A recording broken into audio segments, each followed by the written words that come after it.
Integrantes do Comitê Interinstitucional de Recuperação de Ativos se reuniram esta semana para apresentar os resultados das principais ações desenvolvidas pelo comitê em 2022. Ações que neste ano resultaram em uma recuperação direta de mais de 33 milhões de reais aos cofres públicos. Certamente está aí um importante trabalho para a recuperação de ativos para o Estado.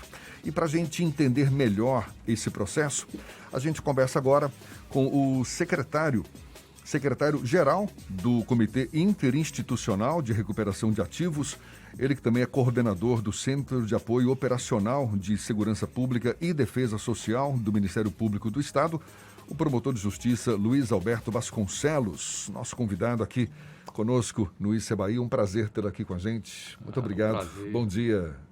Bom dia a todos os ouvintes, telespectadores do YouTube. É uma honra, uma satisfação para mim estar aqui no programa tão celebrado pela sociedade baiana e falando de um tema da mais alta relevância para todos nós. E a gente está falando... combate à sonegação fiscal. Pois é, obrigado pela presença, Luiz Alberto. A gente está falando basicamente de combate à sonegação fiscal ou tem também algum outro tipo de ação que resulta na recuperação de ativos para o Estado? Esse comitê, o CIRA, Comitê Interinstitucional de Recuperação de Ativos, ele tem o foco voltado mais especificamente para o combate à sonegação fiscal. Obviamente que existem outros delitos que vêm aí a reboque, organização criminosa, lavagem de dinheiro, que traz uma gravidade maior, inclusive, para essas ações que são alvo do Comitê Interinstitucional de Recuperação de Ativos. Nada mais, assim, só para que os ouvintes entendam melhor, esse comitê é, na verdade, um programa de Estado que envolve as principais instituições de combate ao crime e que se unem, Ministério Público, Procuradoria-Geral do Estado, Cefaz, Polícia Civil, o Judiciário também faz parte, obviamente, de uma forma reservada e a determinadas providências, e que se unem para defender o erário público. Eu acredito que esse programa seja a iniciativa mais promissora de defesa do erário público dos últimos 10 anos. É um trabalho de investigação e de coerção também, É né? um trabalho de investigação, de diagnóstico, voltado a diagnosticar quais são os principais sonegadores, devedores também, porque nós temos um braço operacional cível, não só criminal, mas cível também, encabeçada pela Procuradoria-Geral do Estado, que identifica os principais devedores e promove a execução fiscal, acompanha, e dali também são identificadas inúmeras fraudes, devedores que têm uma agressividade que necessita de uma ação mais contundente. Imagino o braço forte do CIRA, que é a força-tarefa, uma força-tarefa permanente, composta por os órgãos que eu mencionei, que tem um trabalho muito forte, muito cuidadoso de busca, de análise, de investigação. Imagino que deva ter devedor sonegador em todas as áreas, mas tem alguma área em especial em que vocês identificam os principais sonegadores? O que é buscado pela força-tarefa, né, por esse comitê, é identificar os maiores sonegadores que principalmente praticam de forma criminosa, mais agressiva, com outros delitos, inclusive, o que a gente diz é um combo, né? Muitas vezes de organização criminosa, lavagem de dinheiro e a sonegação fiscal. Esses crimes, eles realmente acabam... Não existe um sem o outro, né? Não, pode existir, mas as ações, elas são voltadas para o combate e também, obviamente, observando o montante dessa dívida e impacto para os cofres públicos, porque Não, quer dizer, o Estado ele tem a expectativa de receber esses impostos, né, esses valores, já que o Estado ele é organizado com base no seu financiamento por impostos, né, as políticas públicas, saúde, segurança pública, educação, precisam desses recursos e, uma vez eles desviados, e são desviados, inclusive, antes mesmo de integrar o patrimônio público, mas há essa expectativa, a sociedade sofre muito, há também um impacto grande no mercado, porque os sonegadores eles competem de forma desleal com os seus concorrentes, que, pagando seus impostos regularmente, não conseguem competir e muitas vezes são, né, levados a fecharem as suas portas. Doutor Luiz Alberto, o senhor falava do impacto na sociedade, né? E o senhor falava, o dinheiro sonegado é um dinheiro roubado antes de entrar no caixa do Tesouro, né? Antes da gente considerar como dinheiro público, ele é roubado antes. É um tipo de corrupção, mas se faz uma conta que se separa assim, o que a gente, no senso comum, chama de corrupção, é o dinheiro que é desviado numa obra, num contrato, num superfaturamento, etc. Né? Então vamos só para a gente ter uma ideia do tamanho dos dois problemas.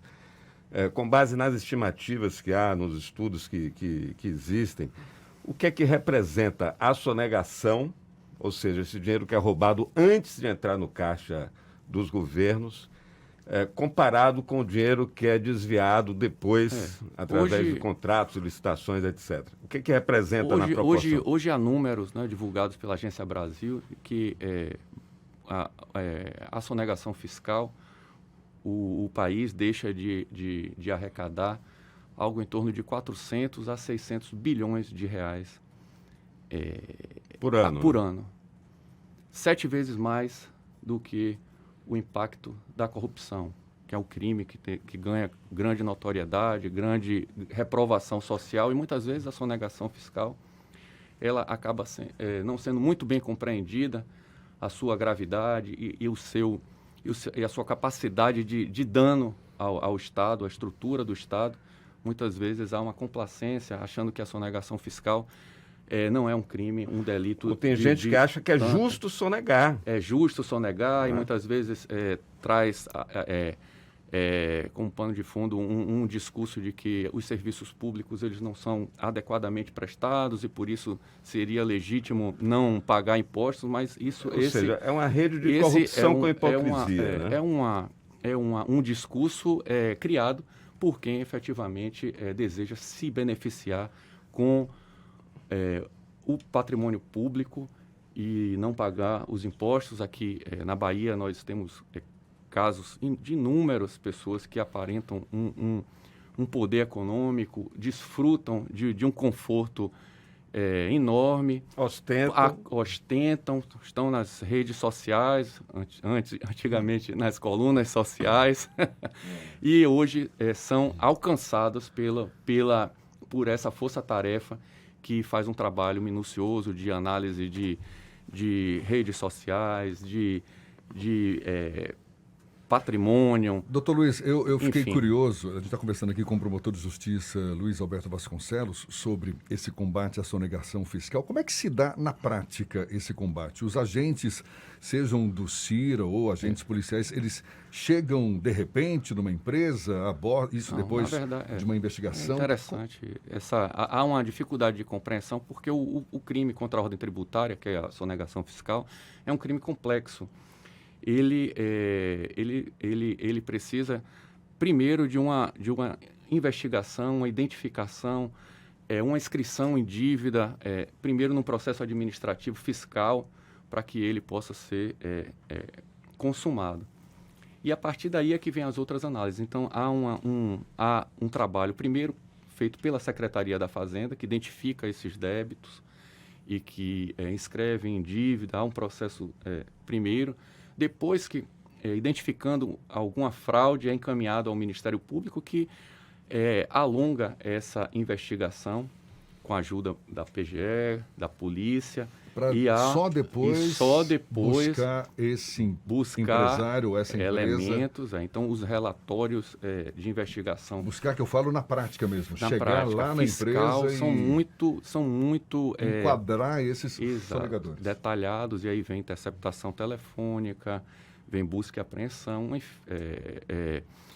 uma infinidade de técnicas de investigação, apreensão de celulares, isso já, né, na fase de deflagração das operações. Vocês costumam encontrar resistência, muitas vezes, resistência que eu falo sei lá, encontrar empresário armado dizendo não vai entrar aqui, coisa sim, do gênero? Cada operação é uma grande história a ser contada. Eu particularmente tive a honra de integrar o GAESF, que é o Grupo de Atuação Especial de Combate à Sonegação Fiscal do Ministério Público. Fiquei lá por 6 anos, coordenei por outros 2.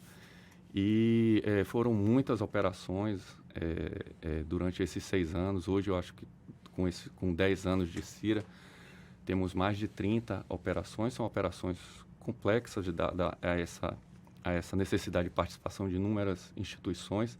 E cada operação foi sempre uma história que ficou com seus detalhes de empresários correndo para não serem presos, ou ligando e sendo interceptados para que escondessem... Você está falando de pessoas com muito poder, né?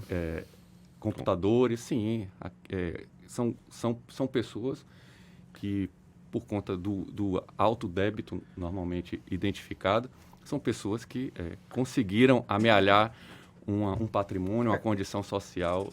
Normalmente o sonegador e os que são alvo, eu diria, dessas operações são pessoas que realmente têm um poder econômico elevado e, portanto, uma estrutura também de defesa e de fraude. Eu te perguntei no início da conversa quais setores em especial encontram-se esses principais sonegadores. É possível identificar? Nós não temos um setor específico. Ao contrário, nós investigamos, a investigação ela é dada de acordo com o débito. Então, essas operações e ações, elas são voltadas para todos os setores. Então, já houve operação no setor de combustível, atacadista de alimentos, transporte e venda de gado, recentemente em Barreiras. E nós temos uma capilaridade grande. Foi o comitê, ele foi se aperfeiçoando. E também a capilaridade. Nós hoje temos a Força-Tarefa instalada em 5 regionais. Feira de Santana, Vitória da Conquista, Camaçari, Itabuna espalhado aí espalhada, pelo estado, são 5. Agora, e a gente está falando aqui de sonegador que sonega o imposto de forma criminosa. Aquele sonegador que deixa de pagar seus impostos, mas por dificuldade econômica, ele fica meio que de lado dessas investigações? Na verdade, ele é tratado pela Procuradoria-Geral do Estado, dentro, né, de uma outra linha completamente diferente, né, que ele vai responder à execução fiscal, e é um outro tratamento, obviamente. Essas ações elas não são voltadas a compelir o devedor, apenas aquele que se colocou numa condição realmente difícil, mas se for identificado que realmente ele está se locupletando do imposto para financiar a sua atividade empresarial ou mesmo consolidar o seu patrimônio pessoal, aí há a possibilidade de ser inserido aí numa ação de combate à sonegação fiscal. Para a gente encerrar, doutor Luiz Alberto, esse resultado de 2022, de mais de 33 milhões de reais recuperados aos cofres públicos, é um resultado que supera ações de outros anos ou está na média do que se recupera anualmente? Não, esse é um valor um valor significativo, porque 33 milhões é de recuperação direta.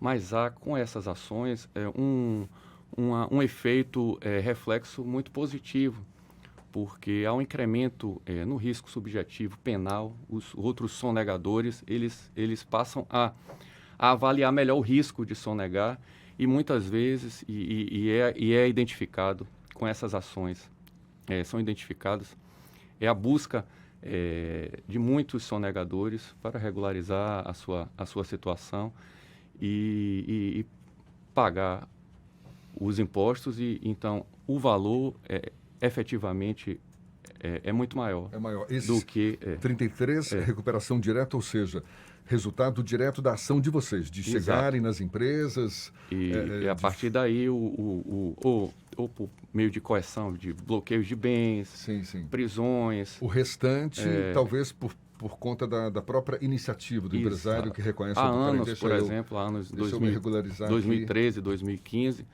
o Estado tinha uma expectativa num refis de ter algo em torno de 300 milhões a partir dessas ações.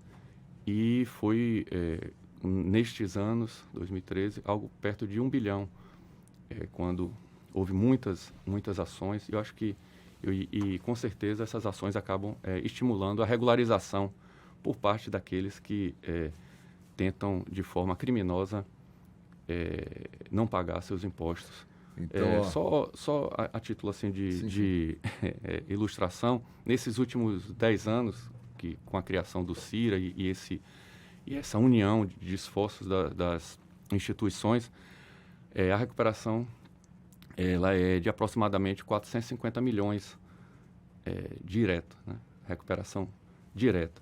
Nesses últimos 3 anos, é algo em torno de 120 milhões. Então, e a tendência é que os valores eles aumentem. Nós temos aí créditos acima, dentro da força-tarefa, acima de 1 bilhão. Então, há muito o que se fazer, trabalhar. O grupo tem um potencial enorme e, portanto, só para finalizar, peço perdão por me estender, mas o CIRA da Bahia foi uma iniciativa. O segundo CIRA, ele foi gestado a partir de uma ideia do Estado de Minas Gerais. Aqui implementamos e é tido como um modelo de sucesso nacional e que serviu de inspiração para inúmeros estados, outros. Hoje praticamente todos os estados da federação adotam esse modelo, cada um com sua peculiaridade, mas recebemos visitas de instituições com muita frequência, visitando o CIRA da Bahia e para colher ideias e, enfim, é uma iniciativa bastante exitosa e que, ao meu ver, merece ser incrementada, melhorada, aperfeiçoada, para que possa ser um instrumento de maior eficiência ainda de defesa do erário público e da sociedade baiana. Promotor de Justiça Luiz Alberto Vasconcelos, que é o secretário-geral do CIRA, Comitê Interinstitucional de Recuperação de Ativos, também coordenador do Centro de Apoio Operacional de Segurança Pública e Defesa Social do Ministério Público do Estado da Bahia. Muito obrigado pelos seus esclarecimentos. Boa sorte. Eu que agradeço. Até uma próxima. A gentileza e um forte abraço a todos. Um excelente dia. Bom dia, um abraço. Agora são 7h49 na Tarde FM.